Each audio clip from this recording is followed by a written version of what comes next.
Hello hello hello hello अरे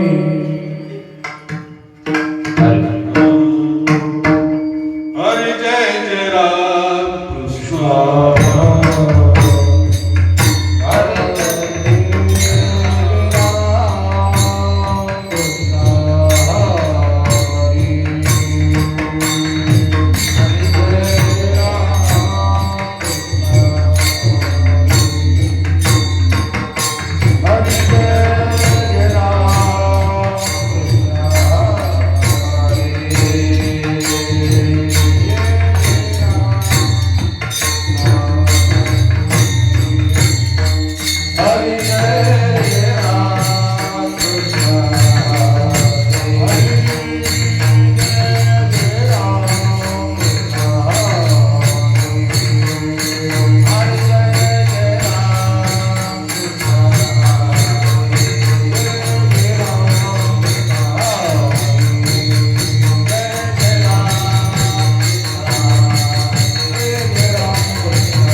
रूप पाहता जगी सुख झाले होता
सुंदर ते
टोपी निकल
सुंदर ध्यान उभे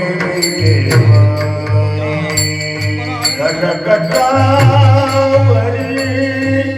ठेवोनी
सुंदर ध्यान उभे सुंदर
सुंदर ते ध्यान उभे विटेवरी करकटावरी ठेवनिया तुळशी हार गळा कासे पितांबर आवडे निरंतर हेची ध्यान मकर कुंडळ तळपती श्रवणी कंठी कौस्तुभमणी विराज तुका म्हणे माझे हेची सर्व सुख पायीन श्रीमुख आवणी तुळशी हार गळा कासे पितांबर आवडे निरंतर हेची ध्यान भायुग पीठे तटे विमलत्या वरम कुंडलिकाय दातु निपुरे समदित तिष्ठन्दमानंद कंदम परब्रह्मलिंगम भजे पांडुरंग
गुरुर्देवो महेश्वरा गुरुर् साक्षात् परब्रह्म तस्मै श्री गुरवे नमः ब्रह्मानंदं परमसुखदं केवलं ज्ञानमूर्ति द्वन्द्वातीतं गगनसदृशं तत्त्वमस्यादिलक्ष्यम् एकं नित्यं विमलमचलं सर्वदी साक्षीभूतं भावातीतं त्रिगुणरहितं सद्गुरुतं नमामि।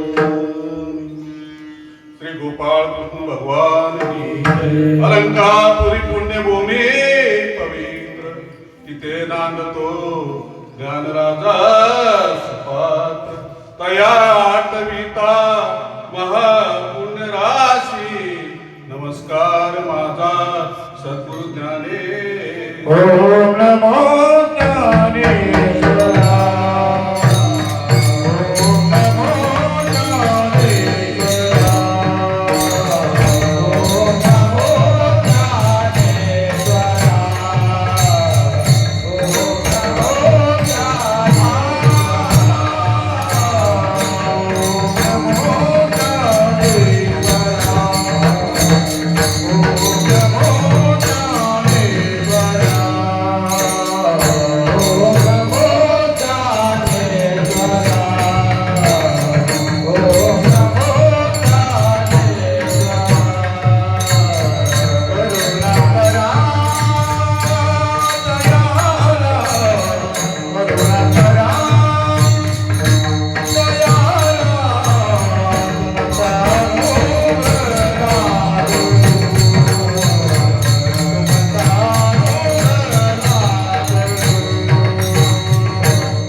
पंढरीनाथ भगवान माऊली ज्ञानेश्वर महाराज जगद्गुरु तुकाराम महाराज की जय. सुंदर ते ध्यान उभे वेळेवरी कर कटावरी देवनिया. तुकाराम महाराजांचा हा 4 चरणाचा अभंग आहे. तत्पूर्वी या खट्टी गावामध्ये आज 92 वर्ष, मला वाटतं 92 वर्षाची परंपरा आहे या सप्त्याच्या मागे. बाबा 92 वर्षाची परंपरा आहे या सप्त्यामध्ये. आणि या 92 वर्षी स्थापनेची कीर्तनाची सेवा आज त्याचा योग मला प्राप्त झालेला आहे. नियोजन मंडळाचे आभार, तसंच ग्रामस्थांचे पण आभार. या अभंगामधून तुकाराम महाराज काय म्हणतात? सुंदर ते ध्यान उभे विटेवर कर कटावरी ठेवनिया. काय म्हणतात की कटीवर हात ठेवून विटेवर उभे असणारे ध्यान अतिशय सुंदर आहे. तुळशी हार गळ्यात आहे आणि हेच ध्यान मला अखंड आवडतं. आता नव्हे, नंतर नव्हे, अखंड आवडतं. मकर कुंडळ, ज्याच्या कानामध्ये मकर कुंडळे झळकत आहेत आणि कौस्तुभमणी गळ्यात आहे. तुकाराम महाराज म्हणतात की पाहिन श्रीमुख आवडीने हेच ध्यान, म्हणजे हेच, दुसरं तिसरं नाही, हेच ध्यान. पाहिन श्रीमुख म्हणजे आवडीने किंवा प्रेमाने पाहणं, हेच माझं सर्व सुख आहे. खरं म्हणजे या गावामध्ये आमचे चुलते बाबाजी लक्ष्मण शिंदे हे पहिले वारकरी, बरं का, पहिले. आणि या विठ्ठल रखुमाईच्या मूर्ती त्यांनी स्थापन केलेल्या आहेत. त्यांना विनम्र अभिवादन करतो. आणि तसेच तुकाराम बुवा जाधव हे सुद्धा, यांचं सुद्धा या गावामध्ये फार मोठं योगदान आहे. त्यांनाही विनम्र अभिवादन करतो. आज माझ्यासाठी एवढ्या लांबून जे लोक आलेले आहेत, प्रख्यात कीर्तनकार आनंद महाराज मोरे. आणि खरं म्हणजे बाबा दरवर्षी येतात माझ्याकडे, की स्थापनेचं कीर्तन आहे त्यांना माहिती असतं आणि ते येतात. राघोजी निरंगे यांच्याकडे मी कीर्तन शिकायला जात होतो, बरं का, लोहरपरीला असताना. मला काय कीर्तनाचं वगैरे माहिती नव्हतं. पण हे काय म्हणाले माहिती आहे काय, की पाण्यात पडल्याशिवाय पोहता येत नाही. तुम्ही उभे राहा, तुम्हाला कीर्तन जमणार. तुम्ही उभे राहा पाहिजे. खरं म्हणजे त्याग हे मानवाचा भूषण आहे. म्हणूनच त्यांना महाराष्ट्र भूषण पुरस्कार मिळाला. महाराष्ट्र भूषण पुरस्कार, त्या पुरस्काराच्या व्यतिरिक्त त्यांना 45 अवॉर्ड मिळाले. आमच्या मठावर सुद्धा त्यांचा सत्कार झाला कारसिद्धेश्वर महाराजांच्या इथं, आणि त्यांना गुणगौरव पुरस्कार मिळाला आमच्या मठावरती. आणि प्रेमभाव आहे त्यांचा, मागणी त्यांचं. दर आठवड्याला 15 दिवसांनी एकदा सुद्धा फोन करतातच त्या. इथे आता लवच्याला त्यांचा फोन लागत नाही, खाली पोलादपूरला येऊन करतात. म्हणजे प्रेमभाव आहे. सुंदर ते ध्यान उभे विटेवरी कर कटावरी ठेवनिया. या अभंगामधून तुकाराम महाराज काय करतायत? देवाचा परिचय करून देत आहेत, बरं का. देवाचा परिचय, देव कसा आहे त्याचा परिचय करून देतात. तुम्ही शिवाजी महाराजांना पाहिलं काय हो? पण ओळखता शिवाजी महाराजांना, तुम्ही ओळखता सगळे. कशावरून ओळखता? की इतिहासकारांनी सांगितले, त्यांची प्रतिमा आहे, की कमरेला तलवार आहे, दाढी आहे, घोड्यावर बसलेले आहे, म्हणून ती शिवाजी महाराजांना ओळखता. बरोबर आहे ना? मग तसंच तुकाराम महाराज देवाचा परिचय करून देतात. सुंदर ते ध्यान उभे उभे. मोरपंत काय म्हणतात? तुकाराम महाराजांच्या बद्दल काय बोलावं? काय मोरपंत म्हणतात महाराज माहितीये का?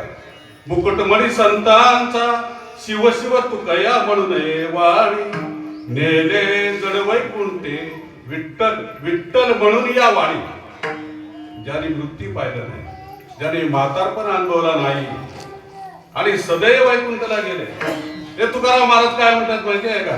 माझ्या वडिलांची मिराशी का तुझी चरण सेवा पांडुरंग. माझ्या वडिलांची मिराशी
तुकाराम महाराज शिंदे माझ्याबरोबर जायतात ते कीर्तन असं की येतात माझ्याबरोबर.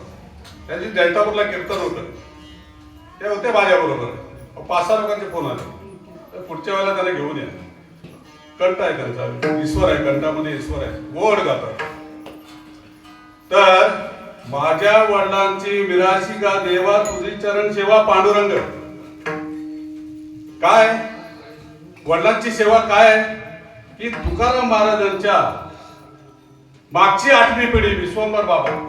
विश्वंभर बाबा म्हणजे ज्ञानेश्वर महाराजांचे समकालीन, नामदेव महाराजांचे समकालीन विश्वंभर बाबा. आणि तिथून 8वी पिढी जी आहे तुकाराम महाराज, म्हणजे 8व्या पिढीपासून त्यांचं नामचिंतन किंवा विठ्ठलाशी निस्सीम भक्ती चालू होती. म्हणून हे असं घडलं बरं का. तुझी चरण सेवा पांडुरंग. काय झालं, विश्वंभर बाबा थकले, वय झालं होतं, नाही पंढरपूरला जाता आलं, वारी करता आली. पांडुरंगाला प्रार्थना केली. प्रार्थनेमध्ये ताकद आहे, तुम्ही जर भक्ती कराल तर प्रार्थनेमध्ये ताकद आहे बघा. तर भक्ती केली, देवा मला काय आता पंढरपूरला येता येत नाही. पांडुरंगाने स्वप्नात येऊन दृष्टांत दिला विश्वंभर बाबांच्या की तुझ्या शेतामध्ये जिथे बुक्का दिसेल ना तिथे खण, तिथे मी आहे म्हणून. आणि मग तसंच काही गावकऱ्यांना घेऊन ते तिथे शेतामध्ये गेले. बुक्काचा वास येत होता, तिथे खणले आणि विठ्ठल रखुमाईच्या मूर्ती त्यांना मिळाल्या आणि त्याची स्थापना जी केली. आज आपण जे देहू गावात जातो आणि विठ्ठल रखुमाईचं जे दर्शन घेतो त्याच विठ्ठल रखुमाईच्या मूर्ती अजून आहे स्थापना केलेल्या. प्रत्येक त्यावेळेला अशी पद्धत होती, फक्त विठ्ठलाचीच मूर्ती बसवत होते. पण विश्वंभर बाबाला ह्या मूर्त्या विठ्ठल रखुमाईची सापडल्यामुळे विठ्ठल आणि रखुमाई याची स्थापना करायला लागले बुवा. तिथपासून अशी परंपरा पडली, तिथपासून विठ्ठल आणि रखुमाई यांची. हे विश्वंभर बाबा हे आपले जावळीचे बरं का, जावळी गाव आहे ना, ते मोऱ्यांचं गाव आहे ना, तिथले काय कामानिमित्त म्हणजे धंद्यानिमित्त ते देऊला आलेली तिथे स्थायिक झाले. आपण शिंदे कंपनी सुद्धा मेड्याच्या बरं का, मेडा म्हणून गाव आहे तिथले आम्ही देशमुख. ते पार सोंडला उतरले आणि सोनकर झाले. सोनकर नंतर आता शिंदे लावतात, पण अजून जमीन जाग्यावरती सोनकर नाव आहे. जमीन जाग्यावरती सोनकरच नाव आहे.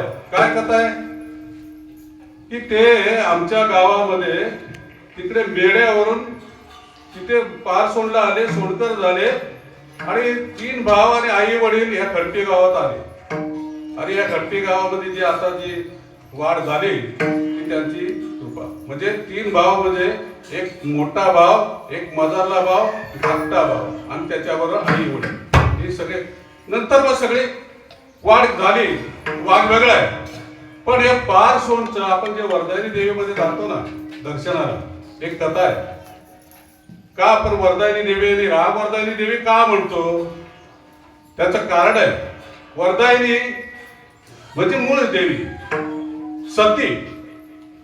सती म्हणजे शंकराला बरं 2 बायका होत्या बरं का, एक पहिली सती आणि नंतर पार्वती. त्या सतीचा काय इतिहास झाला तुम्हाला माहित आहे का? कोणाला नाही माहित. दक्ष प्रजापती, त्याची मुलगी सती आणि शंकराबरोबर लग्न लागलं होतं. मी शॉर्ट संक्षिप्त सांगतो कारण वेळच झालाय पार. तर शंकराबरोबर लग्न लागलं, ब्रह्मदेवाने सोयरीक सुचवली आणि शंकराबरोबर लग्न लागलं सतीचं. आणि ती सती दक्ष प्रजापतीची मुलगी. आता दक्ष प्रजापती कोण आहे? सगळ्या देवलोकांचा अध्यक्ष, सगळे देव ऋषी मुनी जे काय आहेत त्यांच्या अध्यक्ष, सभापती. सभेमध्ये दक्ष प्रजापती लेट आला. लेट अध्यक्षांना थोडीशी आमदार खासदार असतात तर लेट जाण्याची सवय असते, नाही का? पद्धत आहे एक प्रकारची की काहीतरी आपल्याला स्टेटस व्हावं, आपलं काहीतरी वजन वाढवावं याकरता लोक लेट जातात, नाही असं नाही, ही पद्धत आहे.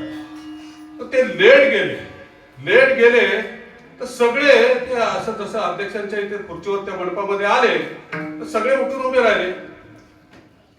राहिले. आता शंकर ते ध्यान करणारे गोळा शंकर आपण म्हणतो. गोळा म्हणजे निर्मळ, नाही तर तुम्ही वेगळा अर्थ. गोळा म्हणजे पवित्र.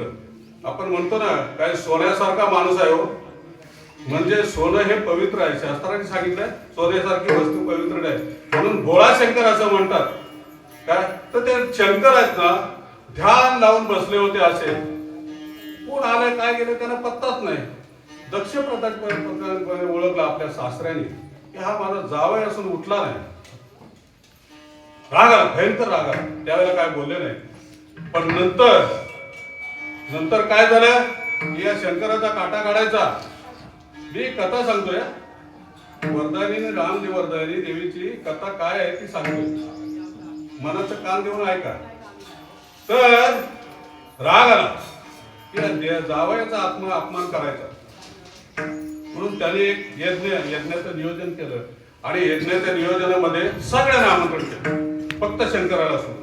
शंकराला आमंत्रण नाही करत. काय असं होतं, वादविवाद झाल्याच्या नंतर कोण कोणाला आमंत्रण करत नाही, होतं असं. शंकराला जावयाला आमंत्रण केलं नाही काय, आणि सगळे जात होते. सतीने विचारलं की सगळे लोक कुठे झाले? तर तुमच्या वडिलांकडे दक्ष प्रजापतीकडे यज्ञ आहे, त्या यज्ञाला तुला नाही बोलवलं. नाही, मी घरचे आहे रे, मी त्यांची मुलगीच आहे, मग मला काय आमंत्रण देण्याची गरज नाही. ती आली शंकराकडे, महादेवांकडे आली आणि म्हणाले माझ्या वडिलांनी यज्ञ आरंभलाय, आपण दोघं जाऊया. म्हणाले शंकर म्हणाले मी नाही, तू जा. पण तू पण जाऊ नकोस, कारण तिथे वेगळं चित्र आहे की शंकर महादेव म्हणजे अंतर्यामी माणूस. काय महादेव देवाचे देव, म्हणजे त्यांना माहित होतं पुढे काय घडणार आहे ते. आणि हे ध्यान काय असतं मी सांगतो त्या. तर ते सती म्हणाले तुम्ही नाही तर मी जातो, फार करतोय. आणि ते गेले, यज्ञ चालू होते तिथे. सतीने विचारलं, आपल्या आईला विचारलं, आपल्या बहिणीला विचारलं, कोण सरळ उत्तर देईना. आपल्या वडिलांना विचारलं की जावयाला तुम्ही का बोलवलात नाही, त्याचं उत्तर द्या. तिला काय उत्तर बरोबर मिळालं नाही, समाधानकारक उत्तर नाही मिळालं. तिला क्रोध आला तिला की शंकर देवाचे देव असून त्यांना आमंत्रण दिलं नाही. माझं काय, मी त्यांची पत्नी आहे, पतिव्रता आहे, काय राग आला तिला. आणि मग तिने काय केलं, त्या यज्ञामध्ये उडी टाकली आणि आपलं बलिदान दिलं. तिची राग झाली आणि तिची राग पडली ना, ते 3.5 पिठामध्ये पडली. तुळजाभवानी जी म्हणतात किंवा महालक्ष्मी म्हणतात, मोहरची अंबाबाई म्हणतात, अशी 3.5 ठिकाणी पडली. तर ही सतीचा दुसरा अवतार पार्वती. सती गेल्यानंतर तिने जी पार्वती हिमालयाची मुलगी, ही दुसरी मुलगी, आणि तिचं लग्न शंकराशी झाला, दुसरा अवतार. राम वनवासात असताना सीतेचं अपहरण झालं.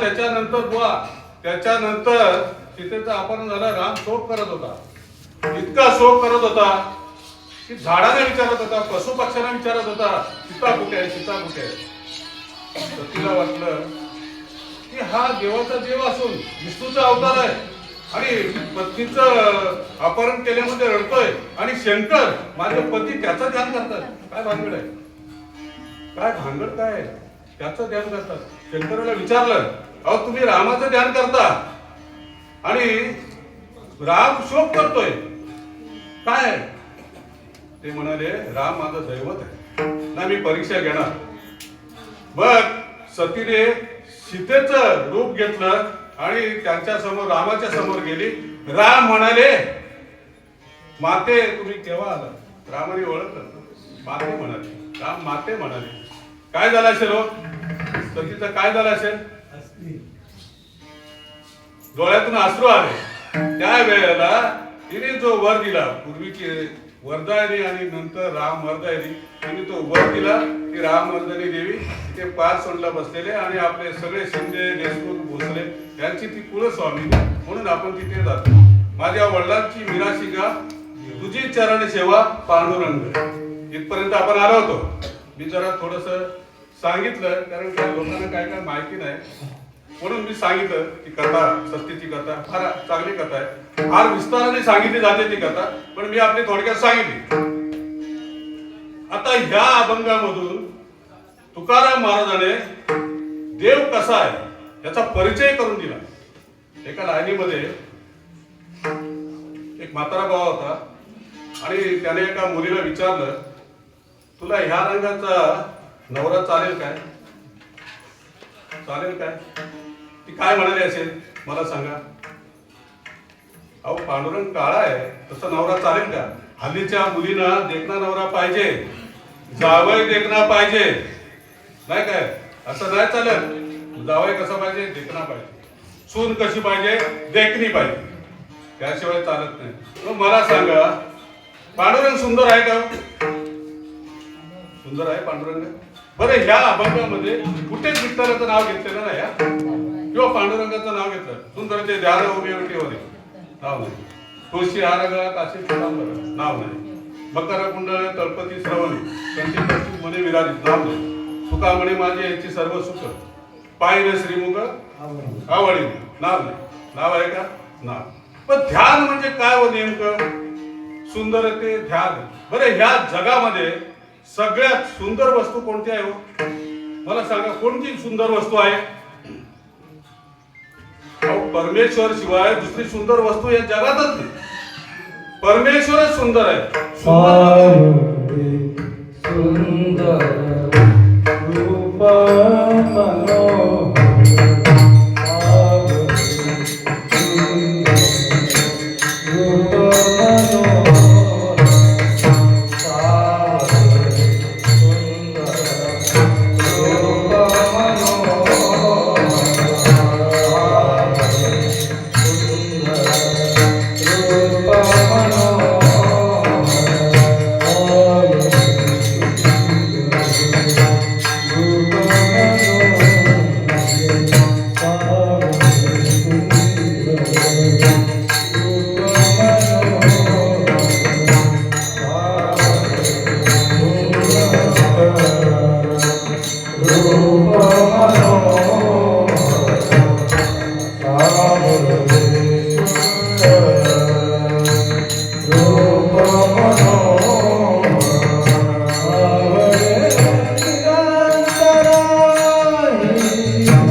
आपण ध्यानाला बसतो नाही का कोणाचं ध्यान करतो त्या परमेश्वराचं ध्यान करतो ना. ध्यान म्हणजे काय हो. ध्यान म्हणजे आता या अभंगामध्ये कुठलंही नाव नाही कुठल्याही देवाचं नाव नाही. ध्यान म्हणजे काय माहितीये काय. ध्यान म्हणजे आतली चैतन्य शक्ती आत्मा. आत्मा जर निघून गेला तर काय होईल.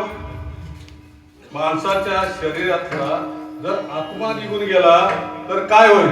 उचला म्हणतात लवकर येऊ नका लवकर. मग तो कोण असो खासदार असो आमदार असो मुख्यमंत्री असो कोणी असो ठेवतात नाही हो. मी एका गावामध्ये गेलो होतो. आपल्या गावाचं काय सांगायचं नाही दुसऱ्याच्या गावाचं. एका दुसऱ्या गावात गेलो होतो तर त्या गावामध्ये एक मैत झालं होतं. बसले होते सगळे बसले होते. म्हणतात विचारा. ते म्हणतात तुम्ही विचारा. ते म्हणतात तुम्ही विचारा. एक कसा बसा उठला आणि गेला विचारायला. काय हो सगळे आलेत का. काय हो अजून यायचे आहेत अर्ध्या वाटेत. बघ आम्हाला काय एवढंच काम आहे का असं बोलतात लोक. कधी एकदा जातोय कधी एकदा उरकतोय कधी एकदा घरी जातोय कधी आंघोळी करतोय आणि कधी भाकरी खातोय सत्य परिस्थिती आहे. काय ते आपला एकदा आत्मा निघून गेला सुंदर ते ध्यान त्यालाच म्हणलेलं आहे नेमकं ध्यान म्हणजे चैतन्य चैतन्य देह जाईल जाईल याची काळबा खाईल कार्य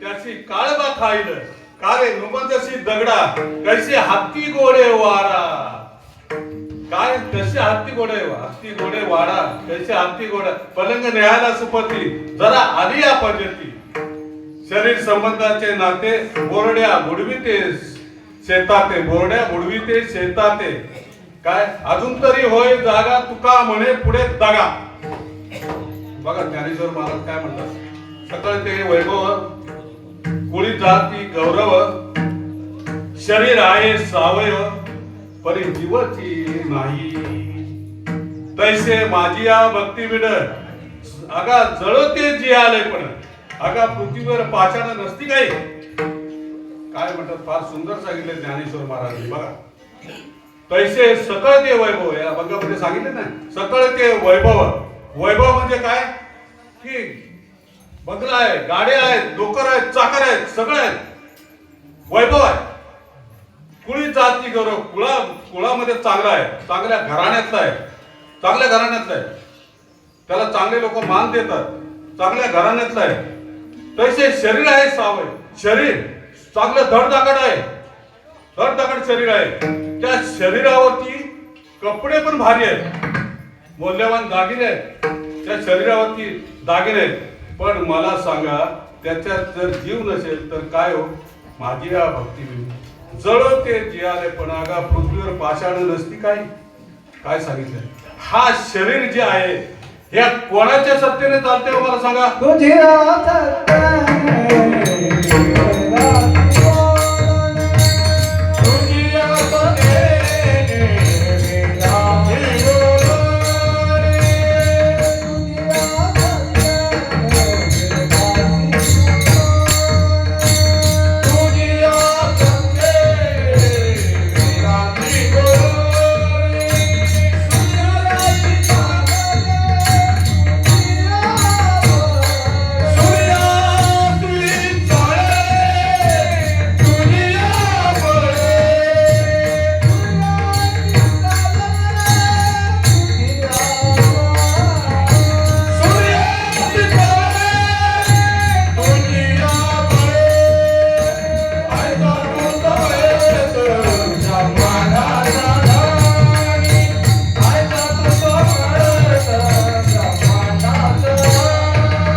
डोळ्याने बघतो ध्वनी परिसतो कानी पदी चालतो जीवेले रस चाकतो मधुरई वाचे आम्ही बोलतो हाताने भौसाल काम करतो विश्रांती घ्यावया घेतो झोप सुखे फिरून उठतो ईश्वराची दया आहे की नाही दया मला सांगा तुम्ही का हो बघता का तर बघण्याची शक्ती आहे म्हणून बघता ना तुम्ही ऐकता का तर ऐकण्याची शक्ती आहे म्हणून ऐकता तुम्ही बोलता का तर बोलण्याची शक्ती आहे म्हणून बोलता तुम्ही चालता का तर चालण्याची शक्ती आहे म्हणून तुम्ही चालता अहो मग तुम्ही जगता का अहो तुम्ही जीववंत आहात म्हणून जगता तुमच्या जीव आहे म्हणून हा जीव नेमका आला कुठून हा जीव नेमका शिव तत्वातून आलाय आणि तेच आपल्याला नेमकं कळत नाही हा शिव तत्वातून जीव आलेला आहे आणि शिव तत्वाबद्दल मिळून जाणार आहे आलाय तिथेच जाणार आहे. पण हा देह जो आहे, हा जो शरीर आहे, कोणाच्या सत्तेने चालतो हो? चाले हे शरीर कोणाची आसते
सारे हे शरीर कोणाची असते, कोण बोलवितो हरी बिन. हे कवी ऐकवी एक नारायण, तयाचे भजन सुरू नये. माणसाची देव चालवी आणता, मीच एक करता म्हणून नये. वृक्षाची ही पाने अरे त्याची सत्ता, राही आणता मग मग कोठे. कोठे. का म्हणे विटो भरला सबाई, काय होईल त्याला सरासरी. तो सगळ्या ठिकाणी जळी स्थळी काष्टी पाषाण सगळ्या ठिकाणी आहे. तिथे पार, पण दृष्टी चांगली पाहिजे. काय दृष्टी जर असेल तर तो दिसेल, दृष्टी जर नसेल तर तो तो नाही दिसणार. म्हणून दृष्टी पाहिजे तुमची चांगली. सुंदर ते ध्यान, ध्यान म्हणलेलं आहे बघा. सुंदर ते ध्यान उभे विटेवर, विटेवर उभा आहे. त्याचे गोष्ट आहे, आख्यायिका आहे. पंढरपूरला लोक का जातात एक आख्यायिका आहे. फक्त पुंडलिक काशी यात्रेला चालला होता आई वडिलांना आणि बायकोला घेऊन, है ना, बरोबर ना. काशी यात्रेला जात होता. बायको जमली की बायकोला खांद्यावर घ्यायचा. आई वडील जमले की आई वडिलांकडे दुर्लक्ष करायचं. मी दुसरं काही सांगत नाही. आई वडिलांकडे दुर्लक्ष करायचं. मी इंडोनेशियाला गेलो होतो. इंडोनेशिया पूर्वी हिंदू राष्ट्र होतं बरं का, लिंगे भारत हिंदू राष्ट्र. आता 100% मुस्लिम आहे. तिथे अजूनही नावं रामकृष्ण असं ठेवतात. म्हणजे ते म्हणतात तुम्ही जर मुसलमान आहात तर तुम्ही नावं अशी का ठेवतात, रामकृष्ण गोविंद अशी नावं. तर आमची वडिलोपार्जित जी नावं आहेत ती आम्ही ठेवतो. मुसलमानांचा एकही गुण त्यांच्यामध्ये नाहीये, पण मुसलमान आहेत, नमाज वगैरे पडतात असं आहे. काय तर तिथे मला सांगायचं म्हणल्यानंतर काय पुंडलिकाची गोष्ट सांगताना ते आठवलं म्हणून सांगतो तुम्हाला की त्या देशामध्ये बरंच डेव्हलप झालेला आहे देश. आपण 100 वर्ष मागे आहोत. ब्रिजवरती क्लीन, रस्त्यावर तुंकडा नाही, काय नाही, काय नाही, एकदम क्लीन. तर तिथे बघा, तिथे मी काय सांगतो जरा लक्ष द्या, नीट ऐका. तिथे आई वडिलांची सेवा केली जाते म्हणून त्या लोकांना बरकत आहे. एकही अनाथ आश्रम नाहीये, वृद्धाश्रम एकही त्या देशामध्ये नाहीये. आपल्याकडे बघा जास्त, सगळ्यात जास्त पुण्याला आहे. ते महाराज तिकडे राहतात. सगळ्यात ब्राह्मणांचे आश्रम आहेत जास्त पुण्यात. आई वडिलांना आश्रमात ठेवतात, अनाथ आश्रमामध्ये. आणि का बरं जातात, फॉरेनला जातात, तिकडे जातात. आई वडिलांना विचारत नाही. आपल्या हिंदुस्थानामध्ये तो प्रकार आहे, तिकडे नाही. तिकडे आई वडिलांना सेवा करतात म्हणून तिकडे चांगली बरकत आहे बरं का. आई वडिलांच्या सेवेमुळे भक्त पुंडलिक काशी यात्रेला जात होता आणि काशी यात्रेला जाताना आई वडिलांकडे दुर्लक्ष करत होता. बायकोला खांद्यावर घेत होता आणि चालला होता. असं करता करता आता पंढरपूर काशी म्हणजे किती लांब आहे, किती किलोमीटर आहे. मग एक मुक्काम करूया म्हणून त्यांनी ठरवलं. तिथे कुकुट स्वामींचा आश्रम होता, कुकुट स्वामींचा आश्रम. त्या आश्रमात मुक्काम करायचं ठरवलं आणि त्या आश्रमामध्ये राहिले वस्तीला रात्री 3 स्त्रिया आल्या बरं का. मला 3 स्त्रिया, गंगा, यमुना आणि सरस्वती. म्हणजे याने विचारलं आपण कोण? तुम्ही गंगा, यमुना आणि सरस्वती आहे म्हणून सांगितलं. तुम्ही का आला तिथे? तर म्हणे आम्ही निर्मळ व्हायला आलो. का? तर आमच्या इथे आंघोळ करतात आणि पाप धुतात, ते स्वच्छ व्हावं म्हणून या आश्रमात आलो, कुक्कुट स्वामींच्या आश्रमामध्ये. अरे बापरे, एवढं या आश्रमाचं महत्व आहे. पुंडलिकाच्या डोक्यात प्रकाश पडला. नाही म्हणे भेटलंच पाहिजे. मग कुक्कुट स्वामींना भेटायला गेले तर कुक्कुट स्वामी नेमके आई वडिलांची सेवा करत होते. आई वडिलांची सेवा करत होते. मग कुक्कुट स्वामींनी भक्त पुंडलिकाला बोध केला. आई वडिलांची सेवेचं काय असतं हे त्याला पटवून सांगितलं. काय पुण्य असतं हे त्याला पटवून सांगितलं. आणि मग नंतर भक्त पुंडलिक पंढरपूरला आला आणि आई वडिलांची सेवा केला. ब्रह्मांड हाललं. अरे वैकुंठ सोडून आले, पंढरीनाथ आले, वैकुंठ सोडून आले. ज्या सुखाकार देव मिळाला, ज्या सुखाकार देव मिळाला, वैकुंठ सोडून सतजगी राहिला.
उभे केले विठ्ठलाशी. कार्य कुंडल्या मातलाशी उभे केले विठ्ठलाशी. असा कसा रे तू दिट, मागे भिरकाविली विट, मागे भिरकाविली विट. झाली युगे झाली 28, अजून न म्हणची बैस. भाव देखून निकट, देव सोडिले वैकुंठ. तुका म्हणे पुंडलिका, तूची एक जगी निका. तुकाराम महाराजांचा अभंग आहे. कार्य पुंड्या मातलाशी उभे केले विठ्ठलाशी. असा कसा रे तू दिट, मागे भिरकावली विट. तर असे हे ध्यान पंढरीला, म्हणजे वारकरी जे जातात विठोबाचं दर्शन घ्यायला. विठोबा म्हणतो, विठोबाला किती जागा आहे हो? एक विटे एवढी जागा आहे. एक विटेवरती उभा आहे हो. जो जगाचा मालक तो एका विटेवरती. आपल्याला जास्त जागा लागते हो, काय करायचं? आपल्याला किती जागा लागते? माझ्याकडे 100 एकर आहे, माझ्याकडे 200 एकर आहे. पण देव बघा एका विटेवर उभा आहे हो. किती जागा लागले? पंढरपूरला जो आपण गेल्याच्या नंतर बघतो ना, देव एका विटेवरती उभा आहे. काय त्याला लागलं नाही. वीट म्हणजे केवढी हो, पण माणसाला जास्त जागा द्यायला लागते, त्याला करायचं काय? म्हणून तुकाराम महाराज म्हणतात. कारण आता काय माहितीये, अभंग सोडवणं म्हणजे फार त्याच्यामध्ये आपल्याला मी संक्षिप्त सांगतो आणि महाप्रसाद पण आहे. तर तुकाराम महाराज ह्या देवाचा परिचय करून देताना म्हणतात पहिल्या चरणामध्ये सुंदरते. सुंदरते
त्याच्यावर तुमचं आचरण कसं आहे ते माणसाला माहिती पडतं. आवड काय आहे, तुमची आवड जी आहे त्याच्यावर नक्की कळतं तो माणूस कसा आहे, नाही काय. आता दारू पिण्याची आवड आहे, त्याला समजतं काय आवड आहे. आता समजा एखाद्या बापाकडे 10 एकर जमीन आहे, 5 मुलं असतील, वाटणी करायला गेले तर 2-2 एकर आहे. 2 मुलं असतील तर 5-5 एकर आहे. तर साधा हिशोब 5-5 एकर आहे. पण एखाद्या बापाकडे बुद्धी आणि ज्ञान आहे, त्याची वाटणी करता येईल नाही. मग त्यासाठी काय पाहिजे, आवड पाहिजे, इच्छा पाहिजे. तरच तुम्ही बाबासाहेब आंबेडकर बघा, बत्तीखाली अभ्यास करायचे, घटना लिहिली भारताची. काल 26 जानेवारी होती, घटना लिहिली भारताची, प्रतिकूल परिस्थिती. त्यांची आई वारकरी होती बरं का, बाबासाहेब आंबेडकरांची आई वारकरी होती, बाबांना माहिती आहे. त्यांचं ते प्रतीक होतं, त्याच्यावरती ज्ञानेश्वरांची ओवी यायची पहिल्या पाण्यावरती आणि तुकाराम महाराजांचा अभंग त्या पानावरती यायचं. इतके बाबासाहेब आंबेडकरांची आई भक्त होती आणि त्यांनी घटना लिहिली एकदम प्रतिकूल परिस्थितीमध्ये. म्हणजे काय तुम्हाला पाहिजे, जर ज्ञान संपादन करायचं असेल तर आवड पाहिजे. आता मी जास्त बोलत नाही, घडलेली गोष्ट सांगतो तुम्हाला. एक औरंगाबादची गोष्ट आहे, अगदी घडलेली गोष्ट. एसपी माहिती आहे तुम्हाला, सुप्रिंटेंडंट पोलीस, जिल्ह्याचा अधिकारी, त्याच्या हातामध्ये सगळा जिल्हा आणि तो सगळ्या जिल्ह्याचा अधिकारी सुप्रिंटेंडंट पोलीस. त्याची मुलगी 12वीला पहिली आली, औरंगाबाद जिल्ह्यामध्ये 12वीला पहिली आली. बघा बाप काय करतो, मुलीच्या लग्नासाठी पैसे साठवतो 18 वर्षापर्यंत, आणि मुलगी काय करते, पळून जाऊन लग्न करते काय. आणि बाप काय करतो, लग्नासाठी पैसे साठवतो, बरोबर आहे. आणि मुलगी काय करते, लग्नच करते. म्हणजे दोन्ही एकच झालं ना. बाप लग्नासाठी पैसे साठवतो, मुलगी काय करते, पळून जाऊन लग्न करते, काय तेच आहे.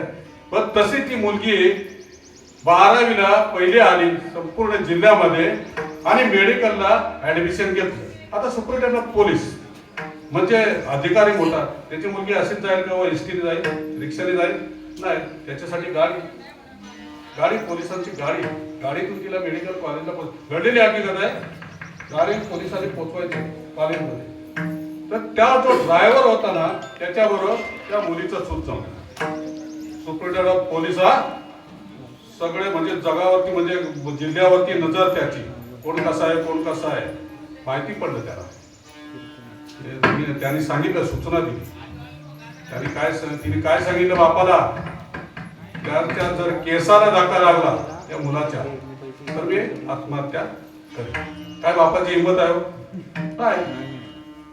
काय झालं, मेडिकलच्या शेवटच्या वर्षी त्या मुलीने त्याच्याकडे हट्ट धरला, त्या ड्रायव्हरकडे हट्ट धरला, मला तुझ्या घरी नेऊन चल.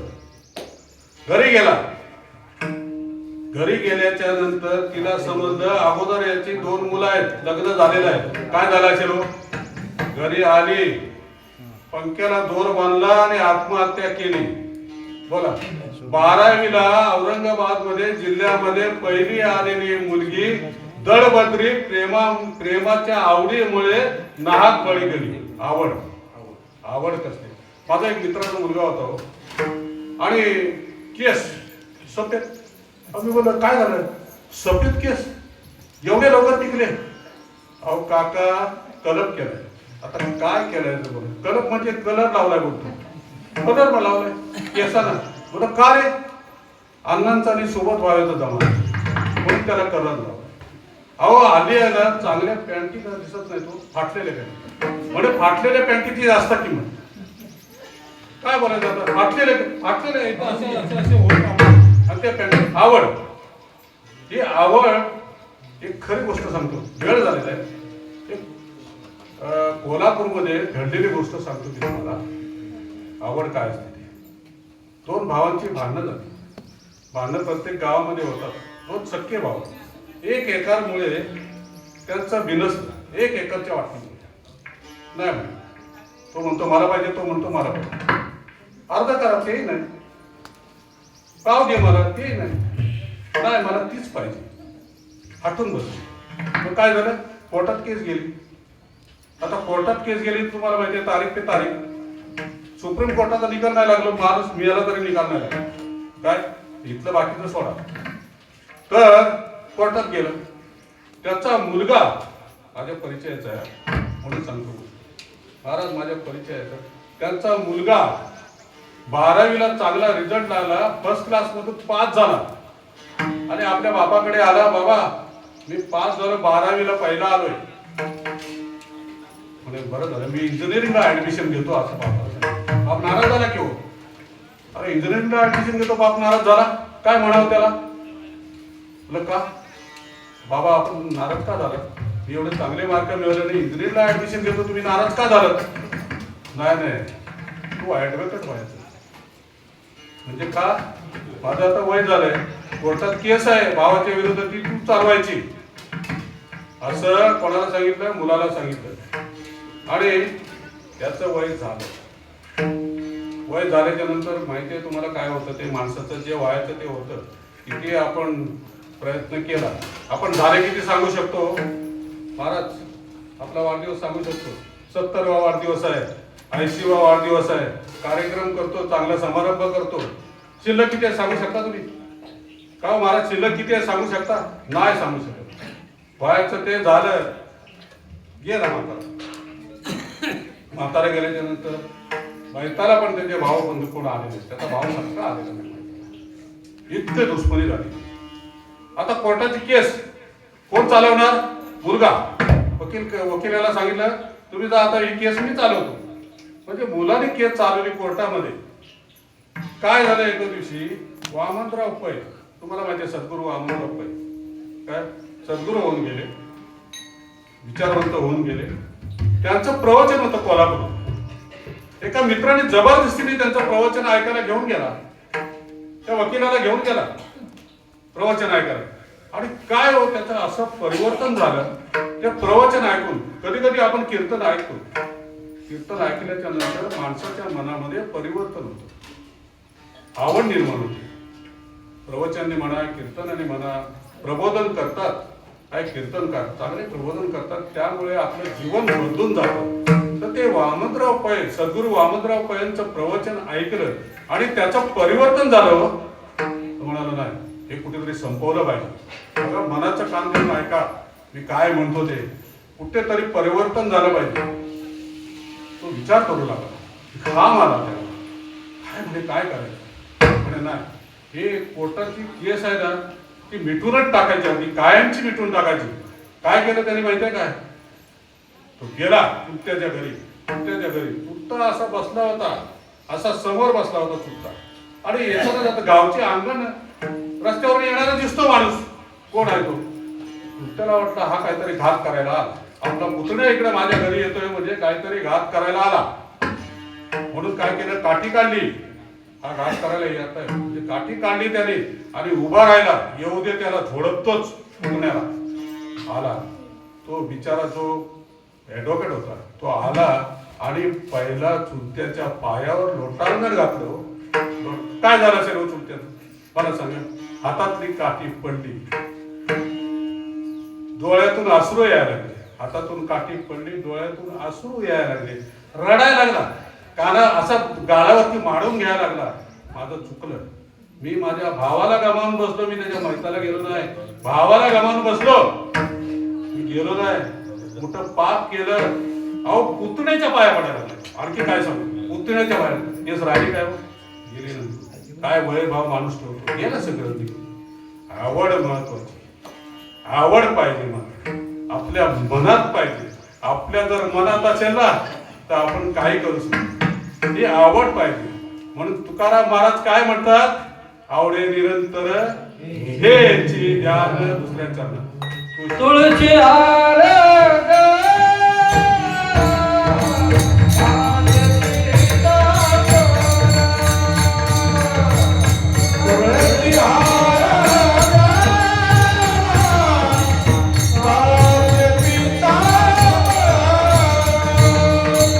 तुळशी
गळा म्हटलेला आहे.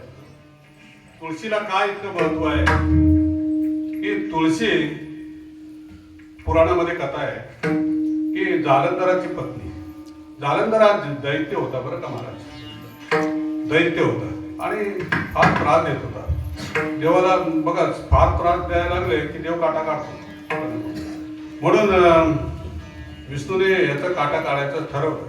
पण काय हो की प्रतिवर्ता असल्यामुळे, तुळशी पतिव्रता असल्यामुळे त्याचा जालंधरचा काटा काढता येईना. मग काय करायला पाहिजे, पतिव्रताचं भंग करायला पाहिजे, प्रतिवर्तापणा जो आहे तो भंग करायला पाहिजे. तसं म्हणून जालंधराचा वध झाला. आणि मग जालंधराचा वध झाल्याच्या नंतर तुळशीने सांगितलं की बाबा माझी काय चुकी नसताना माझ्या पतीचा प्राण घेतला तुम्ही. मग देवाने वर दिला की तुला या कलियुगामध्ये प्रत्येक अंगणामध्ये तुळशीचं रोप लावलं जाईल, त्याची पूजा केली जाईल. वृंदावन तुळशी वृंदावन बांधलं जाईल आणि तुळशीची म्हणजे आपल्या वारकरी लोक बघा, आपण तुळशीचा माळ घालतो गळ्यामध्ये. रामकृष्ण हरी आपण म्हणतो का हो, रामकृष्ण हरी म्हणतो मला सांगा. रामकृष्ण हरी हा मंत्र आहे, बरोबर आहे. राम कृष्ण आणि हरी. राम म्हणजे काय, राम म्हणजे आचार, कृष्ण म्हणजे मार्गदर्शन, हरी म्हणजे आनंद. हा जो मंत्र आहे हा ही तलवार आहे, अहंकाराचा नाश करण्यासाठी ही तलवार आहे बरं का महाराज. अहंकार घालवण्यासाठी रामकृष्ण हरी हा मंत्र आहे. आता पुढचं काय, मकर कुंडळी तळपती कंठी कौस्तुभ मध्ये विराजित.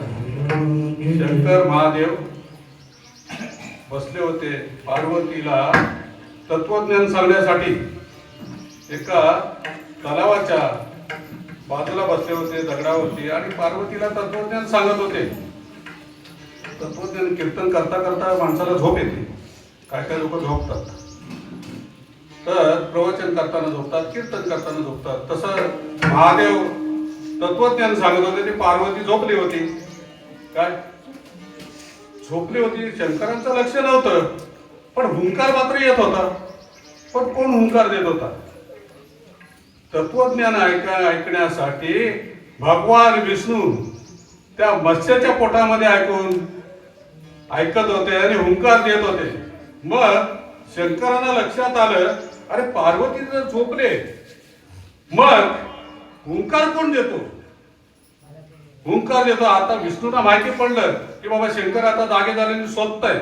मग जे पळाले ते पंढरपूरला आले आणि ते विटेवर उभे राहिले. म्हणून त्यांच्या कानामध्ये मकर कुंडले आहे आणि कौस्तुभ मणी जो आहे 14 रत्न.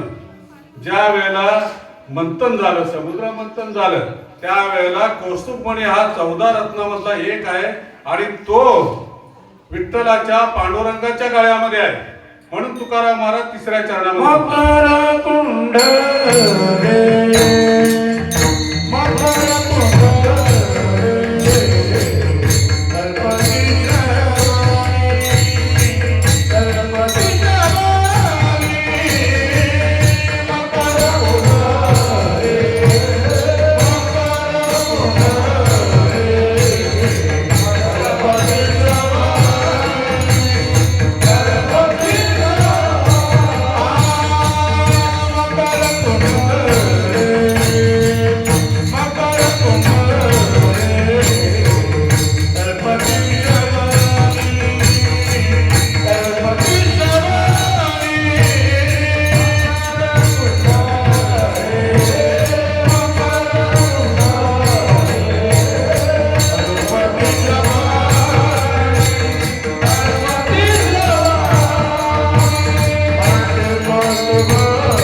तुळशी हार गळा कासे पितांबर आवडे निरंतर हे ध्यान मकर कुंडळे तळपती श्रवणी कंठी कौस्तुभ म्हणे विराजित तुळशी हार गळा कासे पितांबर आवडे निरंतर हे ध्यान विठोबा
तुळशी हार गळा काशे पितांबर आवडे निरंतर हे ध्यान मकर कुंडळे तळपती श्रवणी कंठी कौस्तुभ म्हणे विराजित तुळशी हार गळा काशे पितांबर आवडे निरंतर हे ध्यान तुका म्हणे माझे याची सर्व सुख आई आवड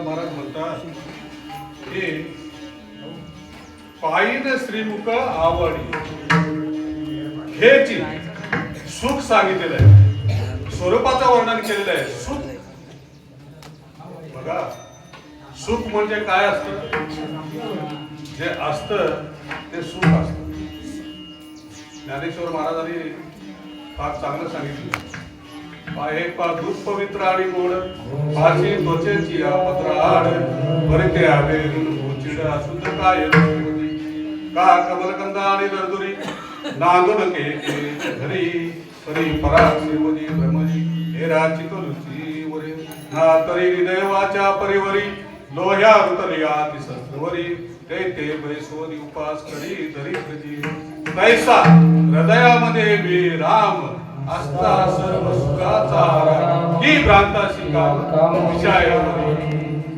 आपण नको त्याच्या मागे लागलेलो आहोत आपण सुखाच्या मागे लागलेलो नाही सुख जगामध्ये दुसरीकडे कुठेच नाही सुख आपल्या जवळच आहे फक्त अज्ञानामुळे ते सुख आपल्या लक्षात येत नाही की आपल्या जवळ आहे आपल्या आतमध्ये जो बसलेला आहे ना राम तोच सर्व सुखाचा आगर आहे बाप रखमा सर्व सुखाचे आगर बाप रखमा देवी वरून आणि काय माहितीये ह्या आपण जे जन्माला आलेलो आहोत ना या नरदेहामध्ये ह्या बघा सुखासाठी सर्व माणसांची धडपड आहे प्रत्येकाची धडपडी सुखासाठी आनंदासाठी तुम्ही मंदिरात गेलात ना बाबा मला सुखी ठेव पहिला मला सुखी ठेव माझ्या कुटुंबाला सुखी ठेव आपण सुख मानत असतो गैर पण नाही काय आपण सुखासाठी जातो देवळाकडे पाया पडतो जेव्हा मला सुखी कर माझ्या कुटुंबाला सुखी कर माझ्या मुलाबाळांना सुखी कर अमुक तमुक जे काय असेल ते आपण सुखासाठी सुख मिळवण्याचं सामर्थ्य जे आहे ते नरदेहामध्ये म्हणून तुकाराम महाराज म्हणतात, ये लोकीचा हा देह देव देव इच्छिता इच्छिता ते पाये. धन्य आम्ही जन्मालो दास आयुष्याच्या या साधने सच्चिदानंद पदवी गेले. तुका म्हणे पावटणे करो स्वर्गाची सच्चिता आयुष्याच्या या साधनेने. आयुष्य किती आहे हो माणसाचं? जन्म आणि मृत्यू एक श्वासाचं अंतर आहे. तुमचा श्वास बंद झाला की आयुष्य संपलं. तुम्ही जन्माला आल्यानंतर जीवन जगत असताना तुम्ही या परमार्थामध्ये तुम्ही परमार्थ करायचा असेल तरी आवड पाहिजे, प्रपंच करायचा असेल तरी आवड पाहिजे, दोन्ही करायचं असेल तर आवड पाहिजे. पण तुमची दृष्टी चांगली पाहिजे. जशी दृष्टी तशी सृष्टी. तुम्ही सृष्टी चांगली ठेवा तर दृष्टी चांगली ठेवा तर तुम्हाला सृष्टीचा आनंद मिळेल. म्हणून तुकाराम महाराज म्हणतात की माझं जे सुख आहे ते सुख पाहिन श्रीमुख आवडीले. चौथा तुका म्हणे माझे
त्यांची एक कविता म्हणतो, फार चांगली आहे, हिंदीमध्ये आवडेल बघा तुम्हाला.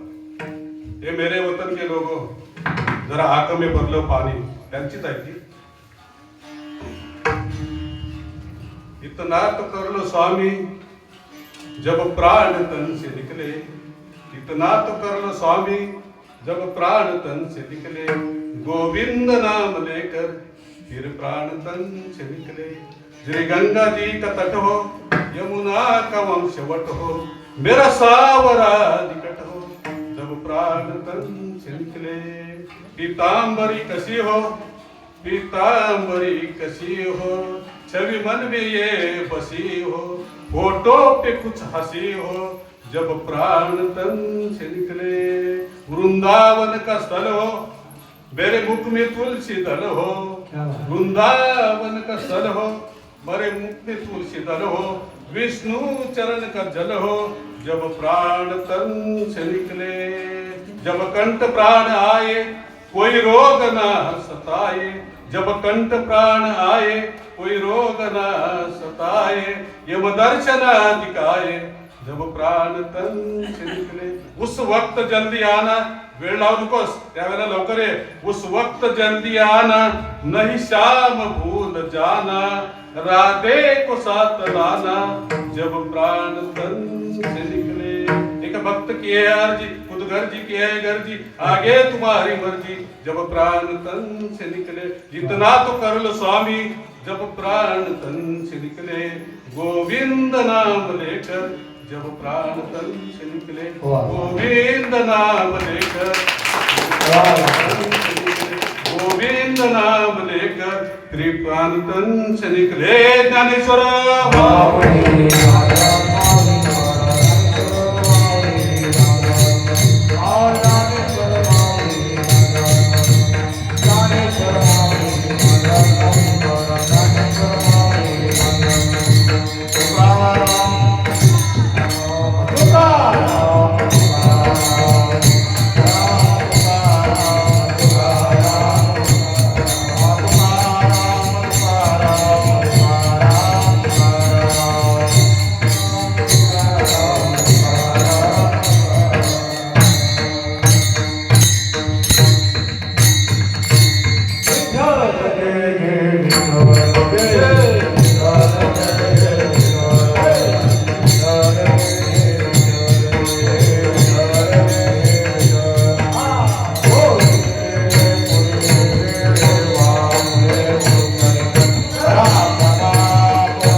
पुंडलिक वरदाय